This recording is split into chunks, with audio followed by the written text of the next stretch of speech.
What's up? What's happening? Welcome into Foxborough Rush. George Balekji here with Kasey Hudson. Case, it's good vibes on a Friday on Rush. Yeah. We're still in the meat of the slow season, of the off season.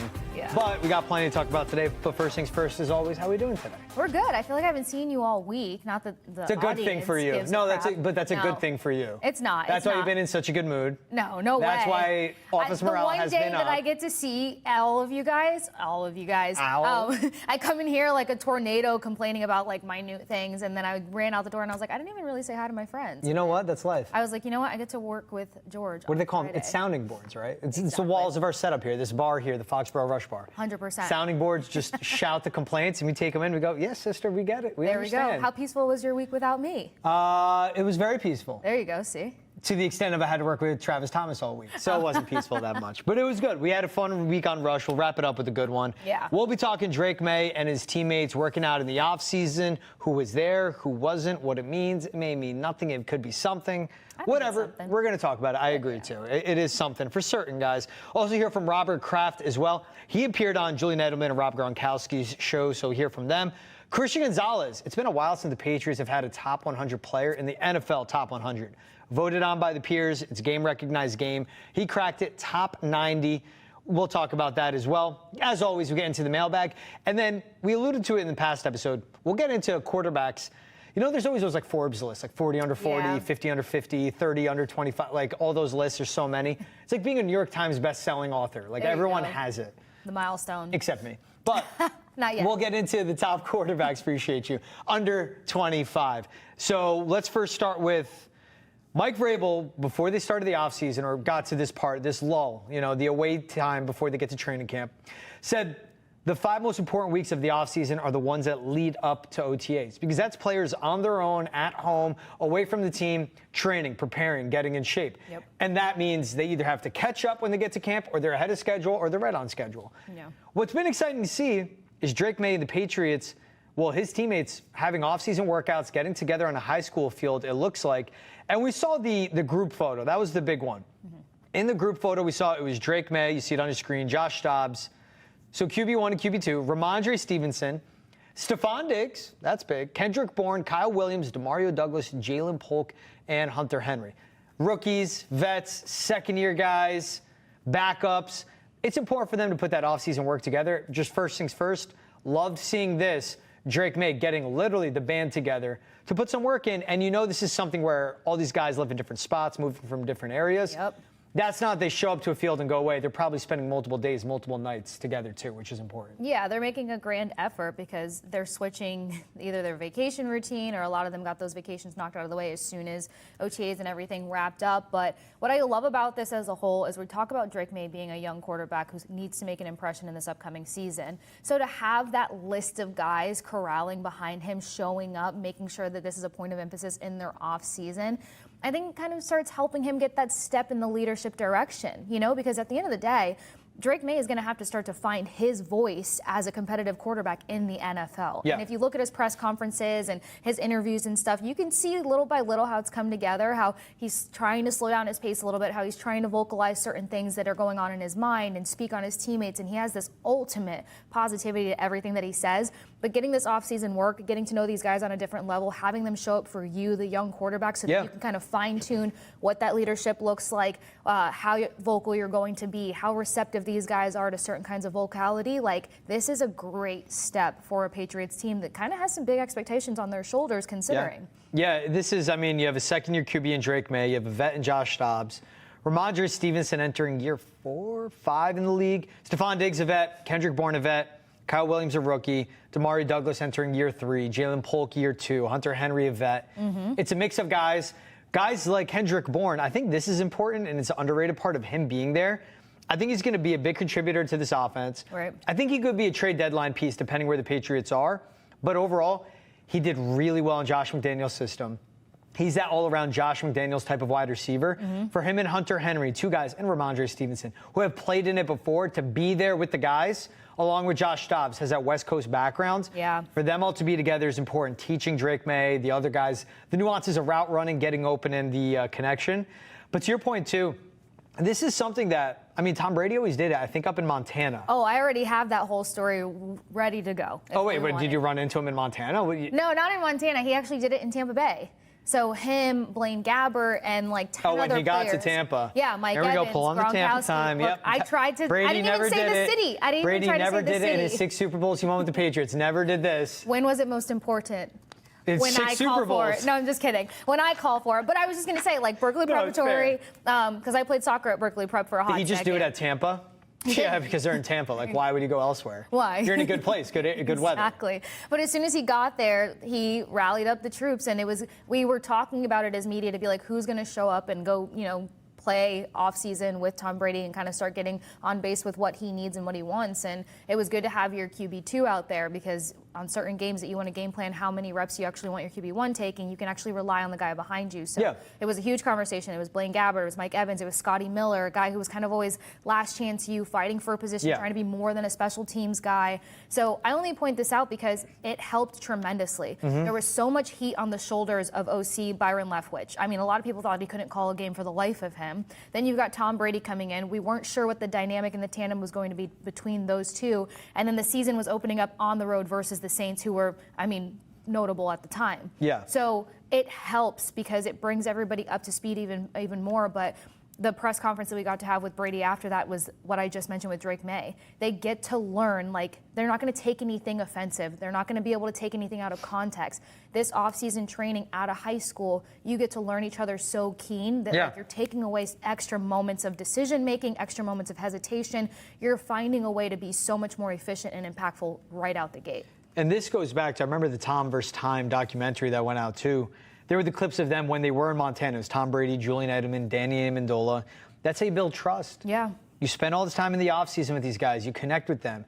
And trust for a quarterback, they can't see where they're throwing. They just know that the receiver should be there. Yes. A guy that's high IQ like Tom Brady knew where the safety and the D-backs would be. And he knows if I put the ball here, this is the depth I expect the receiver to be at. They make it look really easy. It's very difficult. You build that trust because in the simple of it all, it can be something as simple as a dig route where you go 7 yards, you cut in. Where Tom Brady, or in this case, Drake Maye, may go to a Kyle Williams running that route and go, you know what, I really want you to break, go 1.5 steps and then come in when you go from the post to the in. And things like that where it's all timing, you have to be on the same page for 2.5 seconds. That's what each play lasts. If it's going to be successful or a failure, they get all of this going. What did jump out were the guys that were absent from this photo. Yes. So no Travion Henderson, no Matt Collins, no Kayshon Boutte, no Austin Hooper, no Javon Baker either. Right. The last one is the one that jumps out to me the most. Matt Collins is a vet. I think he underwent offseason surgery, so him not being there isn't a big red flag. Same thing with Travion Henderson. There's a lot of moving parts. That's not a red flag for a running back not being there. But Kayshon Boutte and no Javon Baker, those are guys that need to be here and build the best rapport with Drake Maye possible, and them not being there, that's a red flag. Well, yeah, I flagged that one also because when I was kind of digging up kind of where this team lies in the wide receiving round, it was notable as to how overcrowded this room is, but how much does the overcrowding equate to talent? Then you've got Bourne. He's getting some mixed conversations on his name, okay? So somebody who's had injuries that have impacted his performance, but kind of had a bit of a campaign when he had his breakout season. So there's a lot of hope as to what he can do.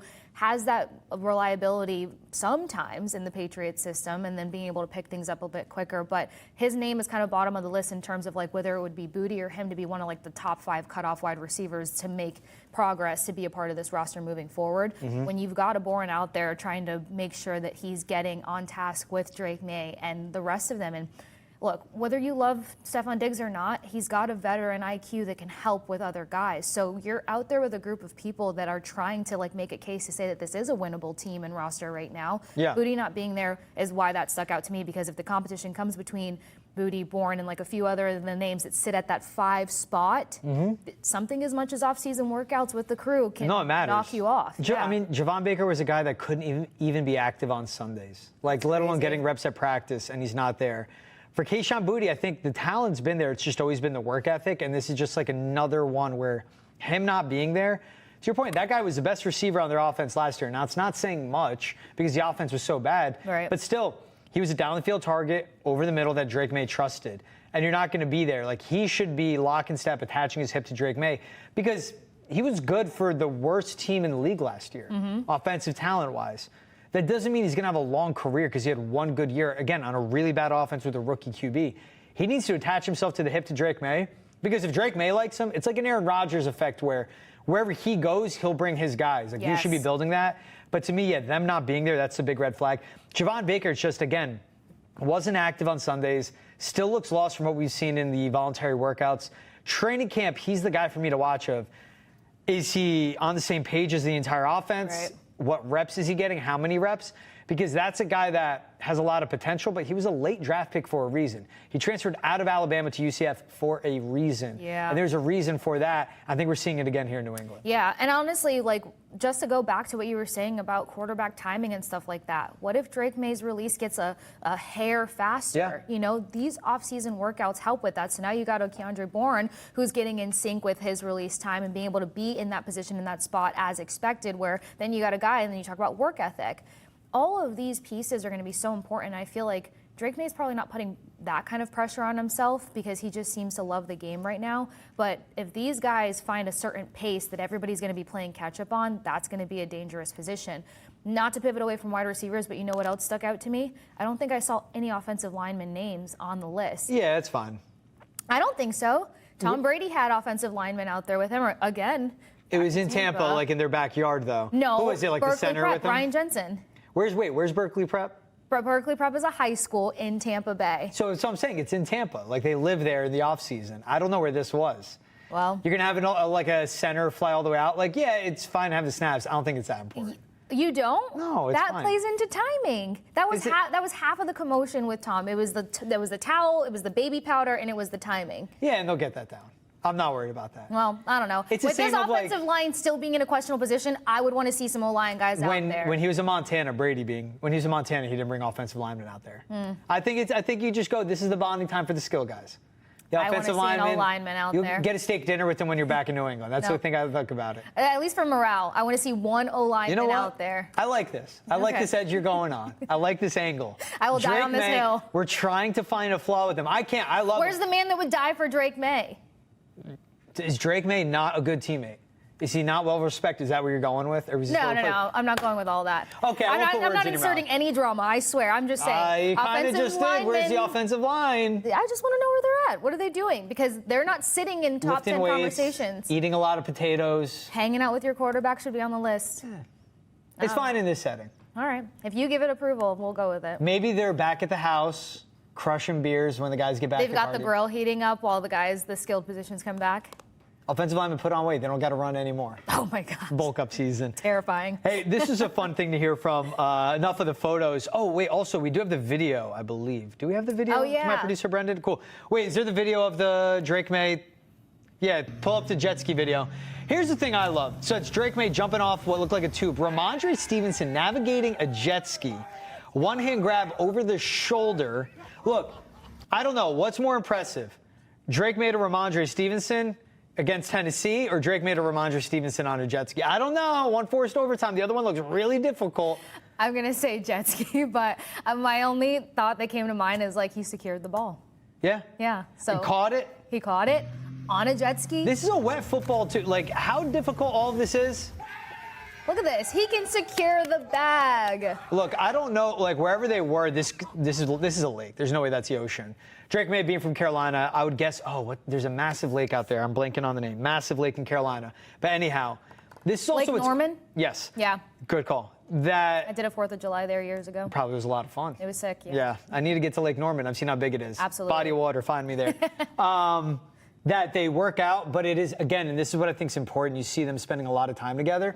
Cool, you work out, whether on a lake house or they're on a boat, jet skis, whatever, it's the bonding, it's the chemistry, it's getting to know each other. Yeah. That's what's important. And that being in North Carolina, you'd have to assume Drake Maye is a person that brings them all to North Carolina because he's a guy with the ties to that state. Yeah, it would make sense. It just circles back to where's the offensive lineman? They're Now fine. you're just bonding. Like, don't They're you want to bond with your fine. lineman? Run?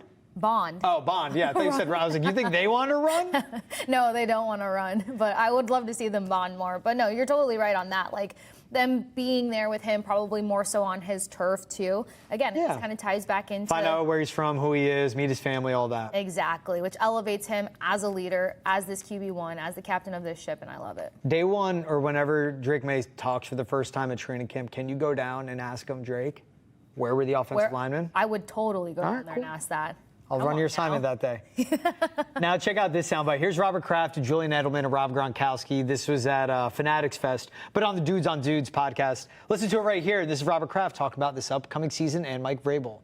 How excited are we for this new Mike Vrabel era? I personally am very excited. The last 2 years have been very tough. After my family, this team is the most important thing, the one thing that brings everybody together, the NFL, and we got to win. I believe we're set up this year to turn around what's gone on the last couple of years. Let's go! So that's what you love, and like Robert Kraft always will wear that, his heart on his sleeve in a way of like, he just said, after my family, the most important thing is the Patriots and success. You see how much it affects him? I am very critical of him. I'm very critical of the decisions he made. At the end of Belichick's tenure, Gerard Mayo, all of that. The one, I give him a lot of credit, he corrected the Gerard Mayo mistake right away. But one thing you have to love, and Robert Kraft always mentions it, and it, it gets to the point being here and covering the team, you like roll your eyes, okay, Rob, same story, getting back to winning. But he cares. Yeah. There are owners that look at a team as an asset. This team is his livelihood, and it's his lifeblood outside of his family, and that's what really matters to Robert Kraft. Yeah, 100%. And you see a video like this, and you probably just assume right out the gate, like an owner, of course, is going to be positive the direction that this team is heading in. But good direction. I don't think that it's like overinflated positivity or expectation at this point. I feel like a lot of people, once we realized Mike Vrabel was going to be that guy, like you can fully grasp and have confidence in where the direction of this team was going or is going. Yeah. It's always just going to be a timeline game, right? But I feel like Vrabel, what I love about him as a coach, what I love about him as a person is like, because of his adamacy about chemistry, connection, relationship, like you're going to get the best out of your players when you care about them on a human level. And I feel like that's ricocheting throughout the entire locker room. And I've mentioned it once before, probably here on Rush. Like, I have a friend, Alex, she's covering them as a writer and a reporter for the team, and she just mentioned that the energy for everybody around the Patriots, from the players to the work staff to the cleaning staff, everyone just feels different in terms of like how excited they are, how much they feel like the ship can be turned in such a good direction and make this a winnable team. It's not just conversation, it's not just kind of like smoke screens at all. Like, the buy-in is super high. Yeah, and that's where you get where. And that's again, it's a Mike Vrabel effect of respect the team, and that means respecting everyone in the building. The person that cleans up after you and clean up after yourself. The person that serves you the food. The person that takes care of the facilities. Like, yeah. And what was he saying? Like, operations people and certain people in roles aren't valet. You go get your own car. And that's looking at everyone on the same level. It's the humility that gives you, but then it also builds that bond. And it comes into everything where we hear, teams make a Super Bowl, whatever. They fly out the support staff. And like, that matters. Those are the people making sacrifices. When these players are in the building at 5 a.m., 4 a.m. getting treatment, someone has to turn the lights on. Someone has to get the food ready. Someone has to help them be on the same page, nutrition-wise, recovery-wise, clean up, just everything that is involved. It really is, it's more than the 53 guys on the game day roster. It's more than the coaching staff. It's more than ownership. It really is everyone going all in to have as successful a Monday, Tuesday, Wednesday, Thursday, Friday as possible. Success on Sundays gets you to a Super Bowl. It's that type of level. No shock to hear that, but that's what Mike Vrabel brings in, where it was like the Patriots were overthinking it with the whole Gerard Mayo saga. And I think that's from baking in that he'd be the successor into his contract to when they were interviewing coaching candidates and they weren't talking football. They overthought and they really got way too high on themselves, right? Yeah. Where they thought they can just show up on Sundays, it's the Patriots and they'll win. They didn't realize how much Bill was doing, and they didn't realize how much work actually went into it. Mike Vrabel knows both, and he's putting that back into the Patriots, and I think that's what's important. Hey, a person will be a key piece to that success is Christian Gonzalez. We'll take a quick break here on Foxborough Rush, but when we're back, we'll talk Gonzalez cracking the NFL Top 100, find out where he ranks, and hear what his peers have to say about him. Coming up after the break. What's up? Welcome back into Foxborough Rush Hour. We'll get into the NFL Top 100. I always love this coming out because it is players voting for players, and you hear the peers' perspective on the guys that they're either playing against, playing with, what might have you, people they match up with. The big news for the Patriots, Christian Gonzalez breaks in at number 84 in the NFL Top 100. That's huge. The Pats have not had an NFL top 100 player in quite some time.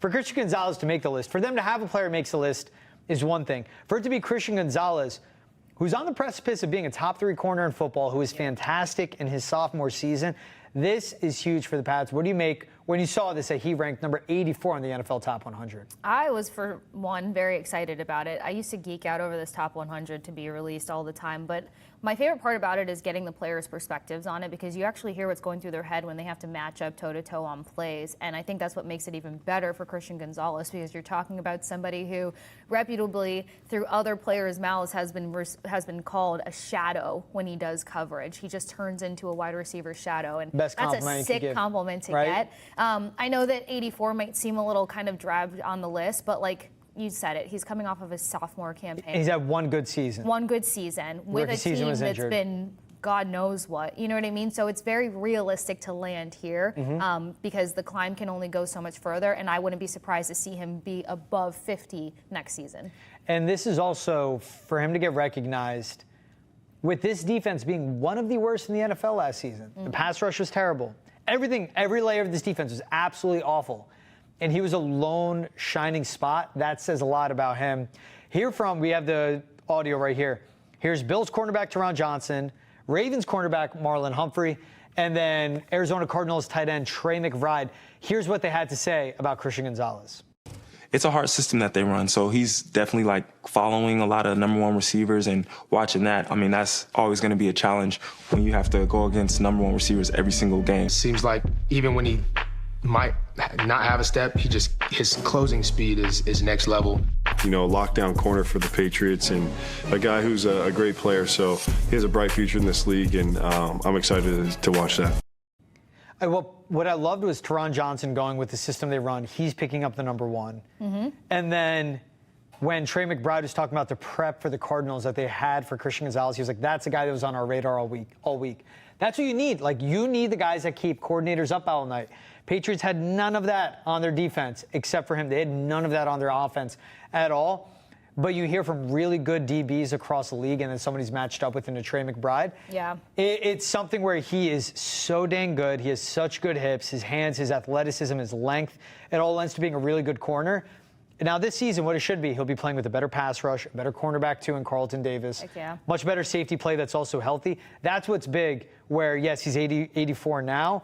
Like you said, he's going to break into the top 50. He could be top 40 after this upcoming season. I wouldn't be shocked. Oh, I wouldn't be shocked at all. We've already gone through the list of how many wins we think the Patriots can acquire this upcoming season, but more importantly, kind of like where it's easy, where it'll really test this defense and the new identity they should have going into the upcoming season. What I liked was Humphrey mentioning his speed, of course, but biasly, what am I going to say? The tight end is what stood out to me when it came to them. Just kind of raving about him, because you're talking about a different kind of matchup size. And yeah, it's typically probably not where he would go for his coverage, but to think that you're still looking at this guy and being like, damn, you're a pain to even like game plan against. And he's somebody that can notably make all positions offensively uncomfortable.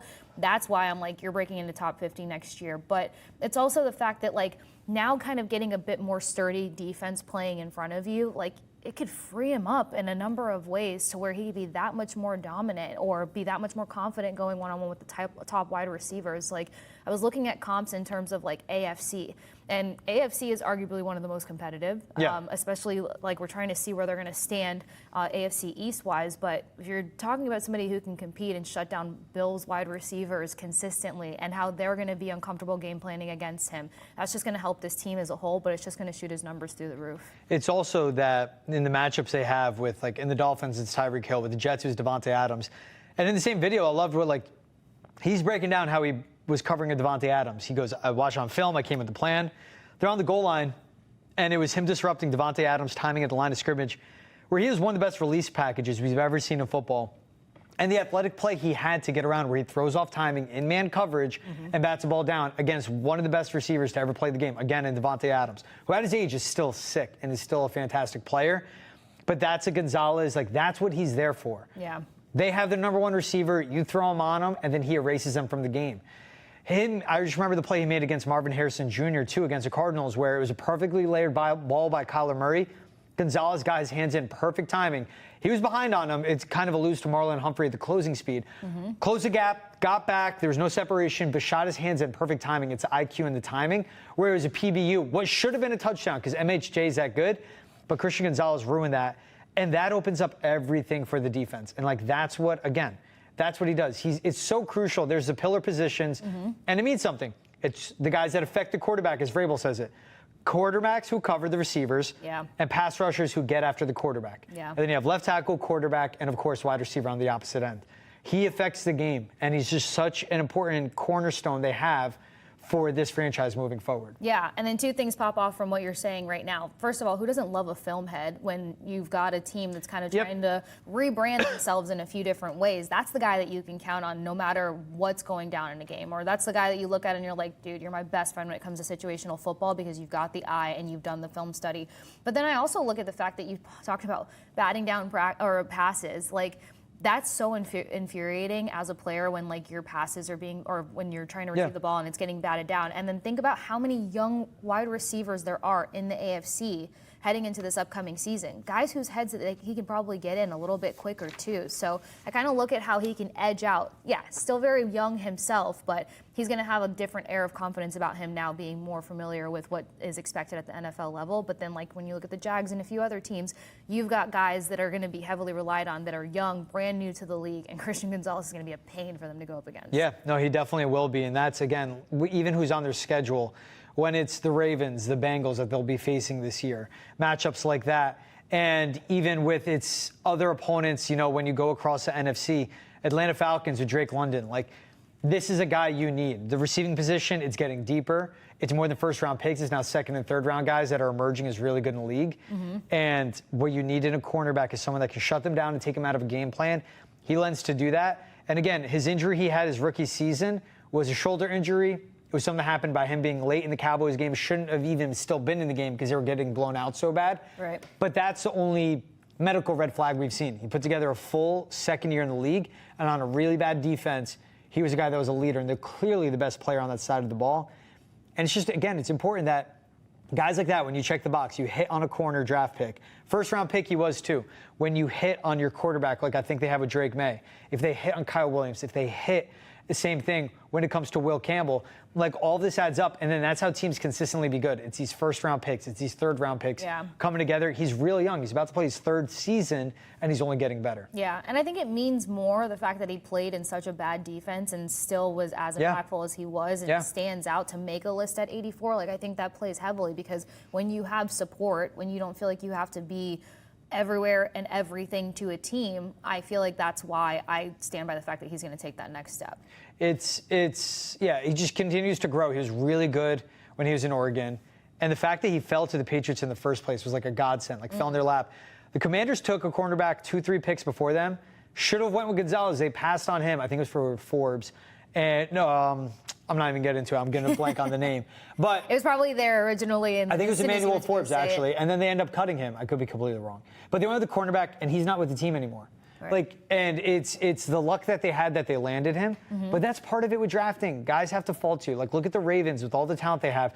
They're always picking back end of the draft, and it's Kyle Hamilton, like it was that they did this year with Malachi Starks. It's someone that falls to them late in that first round. You're like, I can't believe Tyler Linderbaum. It's like, I can't believe they got them. Yeah. But it's just being smart, doing your homework, and knowing who's good.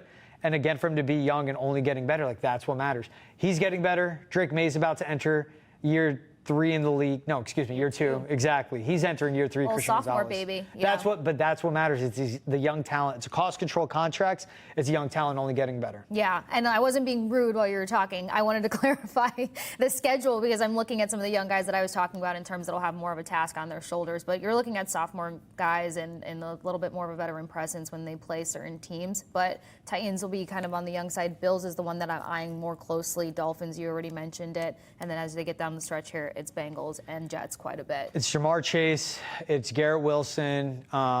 With the Ravens matchup, too, I mean, that's Zay Flowers. Giants. Drake London, Malik Neighbors with the Giants, exactly. Yep.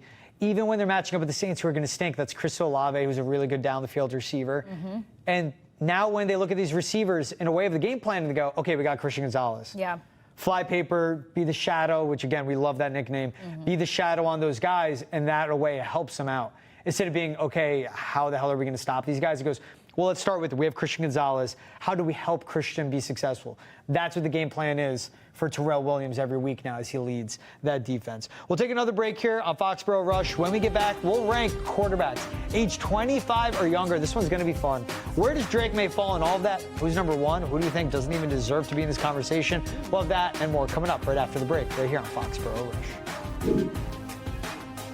All right, Case, this is going to be a fun one. So, best NFL quarterbacks age 25 or younger. So we're doing the NFL best 25 under 25, however we want to word it. So our producer Brendan got it down to the day. But who falls under this list? Like Brock Purdy's age 25, 196 days old. I'm not going to get into the days. That's wild. I didn't even notice the days. He's great. He does a great job. Brock Purdy, Bo Nix, Michael Penix, Jaden Daniels, Bryce Young, C.J. Stroud, Caleb Williams, Anthony Richardson, Cam Ward, Drake Maye, J.J. McCarthy. So what Travis and I did, I think, is a fun exercise. You start with like who you think is number one. I think I have the idea in my head. I say Jaden Daniels is number one on this list. Who do you say? I don't know why I'm leaning towards Bo Nix, but I'm going to say Bo Nix. Whoa, all right, I like it. Bo Nix. I think I got to stick. You and I had this conversation in terms of like where teams can kind of make the jump, and the Broncos, they're just in my scope right now. No, he's perfect for Sean Payton's system. I think Jaden Daniels transcends that with his talent-wise. So you have Bo Nix one. I have Jaden Daniels one.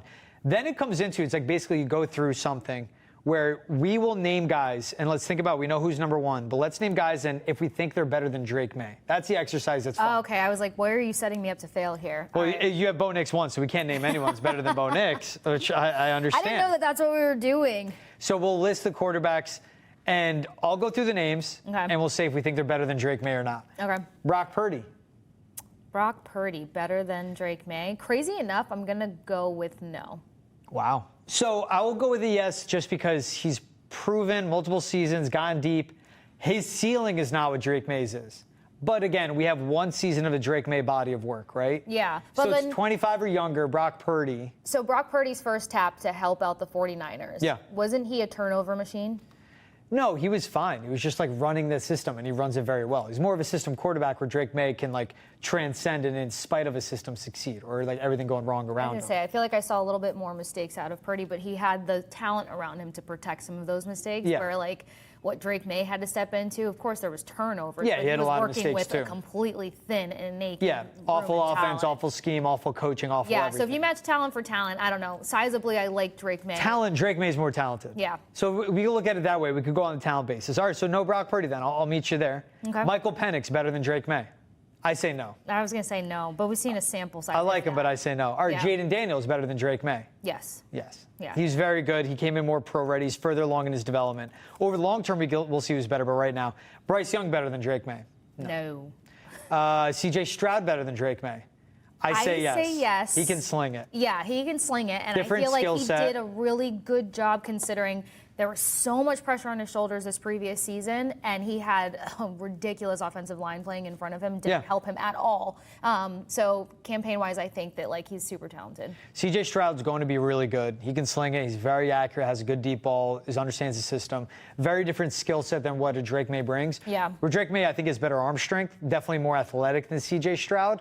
But Stroud's accuracy jumps off to me. And again, he's just further along with everything compared to Drake Maye where he's at. But again, I expect a huge, huge sophomore season from Drake Maye. Yeah. All right, another guy that's his classmate from his draft class, Caleb Williams. Better or worse than Drake Maye? Slotted 2 picks in front of him. I'm going to go worse.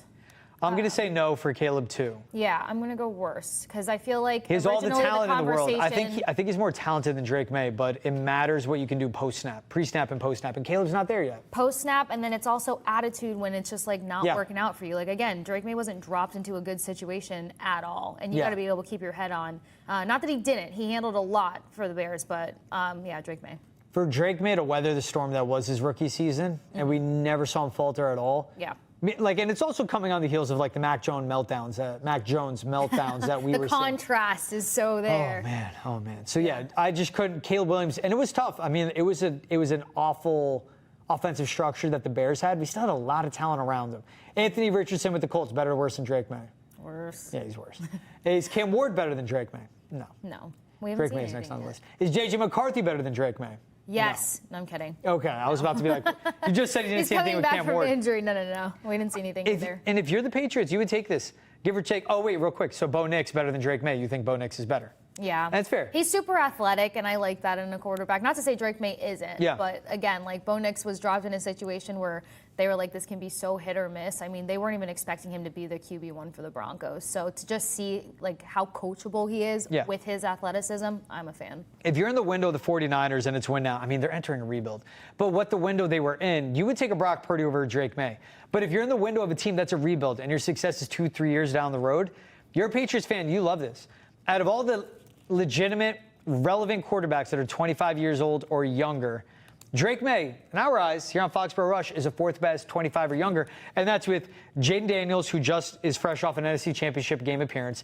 C.J. Stroud's been to the postseason back-to-back years, and Bo Nix himself was a guy that led a really good Broncos team as well that just missed the playoffs. So, like, this shows, they made the playoffs. You have 3 playoff caliber quarterbacks, guys that run systems really well, and all of them are in much better structures and existences, offensive structure, than what Drake Maye had. Yeah. This is what you want. Like, this is such a win for the Patriots and the fans, and they need to recognize that. It doesn't mean it's going to be all rainbows and ponies, and Drake Maye's going to have a great sophomore year. He's going to catch his lumps, but it is a long term for a team that is 2-3 years away from really hitting their ceiling and really getting to their peak, that they have a guy that's just 25 years old with 4 seasons of cost control still remaining for the Patriots in their favor.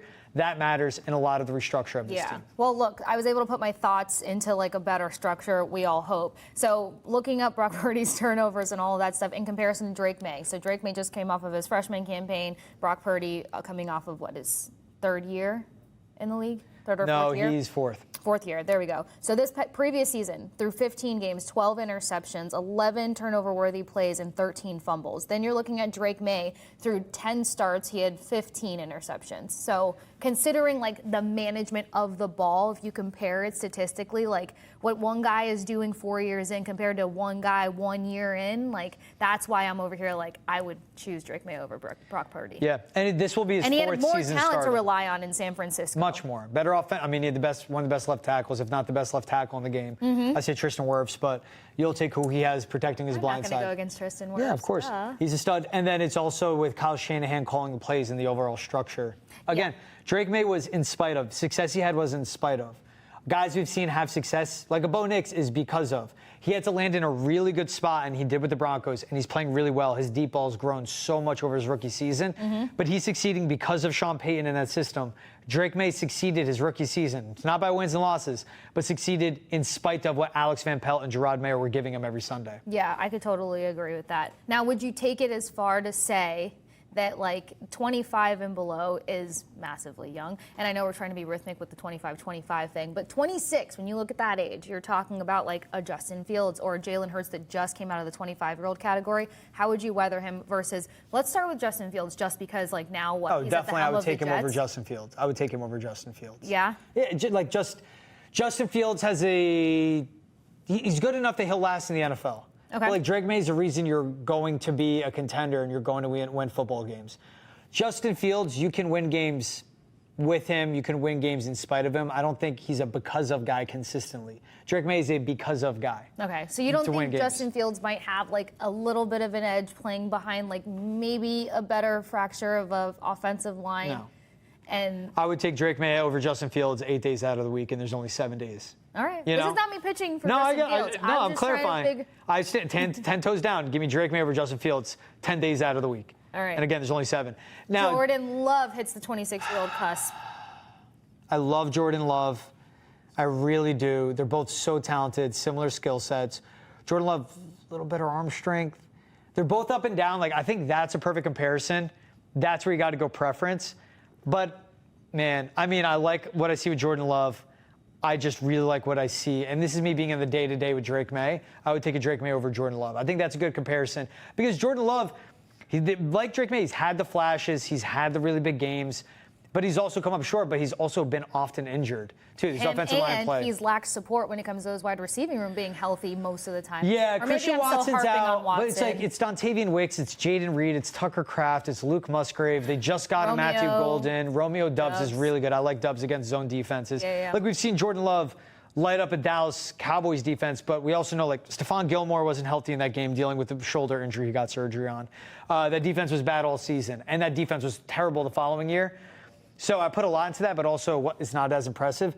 The one, Trevor Lawrence is still 25. He's about to be 26. I was just about to say him next. Drake Maye or Trevor Lawrence? Oh, this one's hard because I feel like the last time you and I chatted, I was slightly disrespectful to Trevor Lawrence. But like a healthy Trevor Lawrence, I mean, considering what he's done in Jacksonville, like he's stout. He is athletic, he is precise, and he's fun to watch when he is healthy. So I feel like I have to go with Trevor Lawrence. No, I would go Trevor Lawrence. He's always dealt with bad offensive line play. You get him Brian Thomas Jr., who gives him a downfield receiver, and you see how much that opens up his game again. You add in a Travis Hunter, who in the red area and the money downs will be phenomenal with his ball skills and in the red zone. That he's there. I know, and that's a really good 1-2 duo. I want to see that offensive line help Trevor Lawrence out. I would take Trevor Lawrence, 25 years old, even though he's already paid, over Drake Maye because I believe in Trevor Lawrence.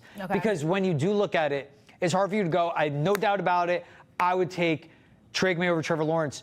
Trevor Lawrence is a starting quarterback in the NFL. He can make it. We don't know that yet with Drake Maye. I believe in him. I know he will succeed. I would put a lot on the line for that, but you still, I said I know and that he'll succeed. You still don't know. It's a small sample size. It wasn't even a full season. And how many times have we seen a rookie of the year end up flaming out of the league at the quarterback position? That could happen with Drake Maye. I don't think it would happen, but it could happen. All right, I got one more for you. Now, it can feel a little outlandish. You said Jalen Hurts. We never addressed that one. He's 26. Oh, I got two more for you then, because I want to quickly get your take on Justin Herbert. Because you're talking about somebody who has been same skill set, same build, a little less and athletic. has had a number of rosters where like his talent is freaking injured. So what does Justin Herbert do? Like how does he step up? Which we've seen him do time and time again, but that could be a similar scenario for Drake Maye with this wide receiving room being what it is. I would take Justin Herbert over Drake Maye. Okay. And it's because we've seen it from Herbert multiple seasons. Because he's the passing yards king season after season after season. And he's dealt with really bad receiving rooms too. Yeah. I mean, he had Keenan Allen when he started his career. This past season was Quentin Johnston, but look what he did with Ladd McConkey. They continue to add in LA. Look, McConkey's great. I mean, he's one of the best receivers in the game thanks to Justin Herbert. He's really efficient and good downfield. I would take Justin Herbert over Drake Maye. But what Drake Maye can be is Justin Herbert with more scoot, with more athleticism, with similar arm strength, maybe a little better, but like Herbert's really good, man. His existence will be interesting because now being with Jim Harbaugh, they're going to run the ball a lot. Yeah. They're going to run the ball a lot, and they're going to run the ball some more, and then they're going to throw it. He'll get knocked for that. But when you need him to turn it on, he can get it done. I believe in Justin Herbert a lot. I think that he's phenomenal. But I think it's going to help that they'll be running the ball a bit more because even a lot of injuries started coming into play for him. Was it his ankle, Achilles, or something? All lower body injuries that he just kept weathering through, which perfectly pivots us to Jalen Hurts. Different quarterback styles for sure, but we saw a little bit more mature of a Jalen Hurts, somebody who wasn't so risk-it-biscuit this previous season. He's good, man. Yeah.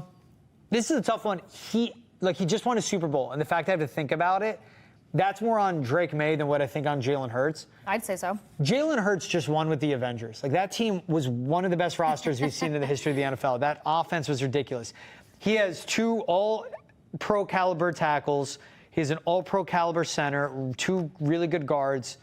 A.J. Brown, Devontae Smith, 2 really good receivers that, again, are all-pro caliber. Saquon Barkley, who's the best running back in the league. And then that defense was absolutely filthy. Yeah. Jalen Hurts was the straw that stirred the drink and tied it all together. He's really good. I would take Drake Maye over Jalen Hurts. And that's me tapping into ceiling at this point. Okay. So in the same way where I started, I would take a Brock Purdy over Drake Maye. It's all about what's the window of your team. Yeah. But Drake Maye, with his potential, what his ceiling can be, it's hard to pass up on it. He can end up being like at his peak performance while this team starts stringing together season success after season success and season success. This literal conversation, it could go one of 2 ways where we're just like, we'll look back and be like, I told you so. Or there will be those mashups we'll see on whatever social media will be in 5 years of Drake Maye if he flames out, and it'll be us 2 and me going, yeah, I'll take Drake Maye over Jalen Hurts. Like that's the way this conversation will go. Actually, it's going to be you taking Drake Maye over Brock Purdy. It could be that one too. Yeah, and I look like a genius. It's totally fine. No, I'm just kidding. It's hard to look like a genius against you when it comes to football. Okay, our producer threw 2 other names in the mix as we cut down on time. Sam Darnold. Come on, Brendan. Thank you, Brendan. That's why I laughed Drake a Maye. little bit. Thank It was you. for the reaction. He knows what he's doing. He did that for the social. He knows what he's doing. Joe Burrow, even though he's just climbed up to 27. Joe Burrow over Drake Maye. Joe Burrow over Drake Maye. Okay. No doubt about it. You He's went the third. so quick and easy. You with that one. cannot. Come on. That's respect the game. Do I dare say Lamar Jackson? Lamar Jackson over Drake Maye. Okay. You're It's a locking these multi-MVP ones winner. in. You're locking these ones in. Yeah. All right. Don't say the other two. I know where you're floating. Do not say It's Mahomes not or Josh me. Allen. It's not me. I'm gonna toss but the break. to be compared to Josh Allen, to be compared to Josh Allen, could Drake Maye get there? Yes. Could we be talking about him more than Yes. Josh Allen? But Josh eventually? Allen's ridiculously talented. I don't think Drake Maye. I really don't think his athleticism or arm strength ever gets there. But his impact on the game can be You the don't same. think he's going to be up there challenging for rushing yards over QB? No, I think again that's why I go with the Justin Herbert with more athleticism as Drake Maye. The Drake Maye to Josh Allen comps, like Josh Allen is an alien. He's a Like, tight end playing quarterback. he's a defensive end playing quarterback. Tight end, D end, like that's Yeah. his size exactly. Yeah. Like that, we just use two filthy. really big positions. And his arm strength is absurd. So I really don't like the Drake Maye to Josh Allen comps because Josh Allen is one of one. I'd love to see him get a Super Bowl. We'll go to break before our producer, Brendan, really sets me over the edge. And I do actually genuinely need to get water. We'll take a quick break. We'll be back with your mailbag right after this on Foxborough Rush. For the record, I'd like to say, I like that you threw that list at me. I did think about it between Lamar Jackson and Drake Maye. Yeah. I thought about it. You did. Joe Burrow was out of hesitation. I thought about it between him and Lamar Jackson. I'll give you that. There was just like 0.2 of a second added to it. But I mean, it was just There enough. was the, no. It was, no. It was a quick inhale and a rapid no after that. So let's get to our mailbag. Here's from Stephen Martin. I love old school, hard-hitting football. The NFL that I've been watching for a number of years seems to be distancing itself from smash mouth football. It's going back the other way, I think. There are always outliers, but offensive scoring points is the direction the NFL is going in. How sustainable is smash mouth football in the modern NFL? Detroit Lions, Philadelphia Eagles, Kansas City Chiefs have been doing it when they have Isaiah Pacheco. The Commanders did have a good run game, but they lean more heavily towards a pass. The Baltimore Ravens, the Buffalo Bills with James Cook and Josh Allen ran the ball. The Chargers, as we alluded to. Watch the direction they're Broncos going this in. year with R.J. Harvey. The Yes. Chargers getting Omarion Hampton. Yes. That'll add to it. It's already there, bro. It's already there. I get it, you ask it, but it is like the pendulum did is start to swinging go back away the other. from it a little bit for sure. It got pass happy, but now everything is West Coast offense. How did I not say the 49ers? The 49ers, Yeah. the Minnesota Vikings, the Green Bay Packers. Everything is running the ball and everything opens up from that point. Yeah, I agree with the fact that it is Sorry, coming went on a back, and there's a capability there within modern football. I think after we tried the whole tragic hybrid tight end era of the NFL, which was like I think my it's worst. tragic. I thought it was tragic. I hated it. I hated it. I hated Sam it so Laporte much. is a great player. He doesn't have to block ever. He's a He's good not player. particularly a hybrid tight end in terms of what they were doing. They were making 6'2" guys who were literally barely oversized receivers and slapping the title tight end on Oh, them. yeah, That pissed me off. yeah, That's yeah. not. I no. get that. So I get that. when that era tried to be a thing, then yes, we were fully getting away from any potential of smash Yeah. mouth football. But I think we're getting back there. That's my tangent. You need that inline blocking tight end. Okay. So don't ever compare Sam Darnold to Drake Maye, is me. All right. Don't talk about hybrid tight ends. With me, it's a trigger. If you can't put your hand in the dirt, don't call yourself a tight end. Wow, love it. Mic drop. Tyler Blackington, 6157. I feel like the Patriots are better than the Bills this year. I wouldn't be surprised if they come in first in their division. Ooh, Tyler. Ooh, Tyler. Okay. Tyler, I see it, man. I'm serious, I see it. That's not where I thought you were going, guys. I do. Now, the Bills, their offensive line's good. They far better have the better quarterback, and they have Khalil Shakur. But what this run game can be for the Patriots, what the potential is of their offense, the Patriots have the clear head coaching edge. Sean McDermott is not a good head coach. Oh, he's failed them. Josh time and Allen again. bails him out. It's also what they just had to do with that defense. Like, they have to hit reset now. They built up the depth on their defensive line. And I'm not sleeping on, they're going to have 3 rookies on the defensive line contributing. Their secondary No, okay, I'm sorry, Tyler. I'm going back the other way. You tried it. I think defense keeps it close, but the Patriots, they're not better than the Bills this year, talent-wise. They're not. Head coaching gives them an edge, but they're not there yet. When the offensive line comes around, when they add an elite receiver, then they'll be there. I'm right there with you. When you mentioned the Tyler, coaching stuff, I it don't was think you're on crazy, brand. though. For the record, I could be saying you're wrong, but I'm not saying you're crazy. I say not yet. But like Yeah. you said it, like the coaching edge is definitely one thing. But when you're talking about those last minute, big time, gotta make it plays, you're gonna bank on Josh Allen Yeah. and his receiving core or running back room time in and time out until this group solidifies what the identity is. It's also like they have Greg Rousseau, Daquan Jones, Ed Oliver, and then they added Landon Jackson, Deion Walker, TJ Sanders.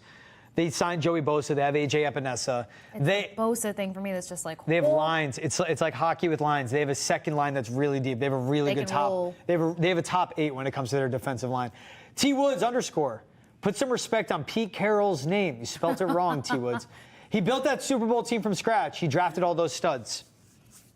John Schneider. I mean, he's been there since 2010. Earl Thomas, Russell Okung, Richard Sherman, Bobby Wagner, Bruce Irvin, Russell Wilson. He drafted. Like, Pete Carroll was good, but like that was 2014. It's been 11 years, bro. It's been 11 years. About to be 12. I would not take Pete Carroll over Mike Vrabel. He's good.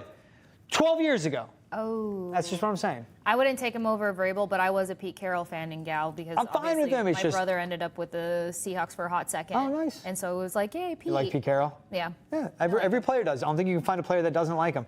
Tiffany A71781. Of course, May could pop in year 2. He's got the tools. Patriots just need to build around him right.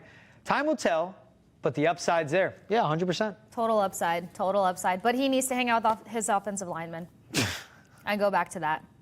We need to see some grilling footage of him and the Hogs on the line, and then I'll be happy. That's it. I wonder if he can barbecue. He should. He's Southern. From North Carolina. Yeah. Just saying. I wonder if he can. That's so judgy. These guys are. These That's people are so young now. judgy These of people me. are young now. Yeah, I think that's my forgetting. thing. Like cooking and all that is. Like, just what saying. does one do? And now that meals, like, if you want to hit your macros and your fitness, whatever, is like now they've got the delivery systems on point. Like, I don't know if these dudes can cook. And I'm not. It's not a Drake Maye thing. I think this is something where it's when you're worth $35 million, you don't have to ever cook, and that's all I'm saying. So I wonder if he can grill. So he needs to make friends with his offensive linemen who So need they to know can how grill to for cook. him. Exactly. She's Kasey Hudson. I'm George Balekji. This is Foxborough Rush. Appreciate you guys making us a part of your day. Hey, make sure if you want to leave a voicemail, 617-790-0928. Talk about the Patriots. You can leave a voicemail about the Bees or hockey, and they'll play it on Hockey Hub, which Casey hosts. 617-790-0928. That's beyond the comments on YouTube to join the conversation. This is Foxborough Rush. We'll see you with a new episode on Monday. Have a good weekend, everyone.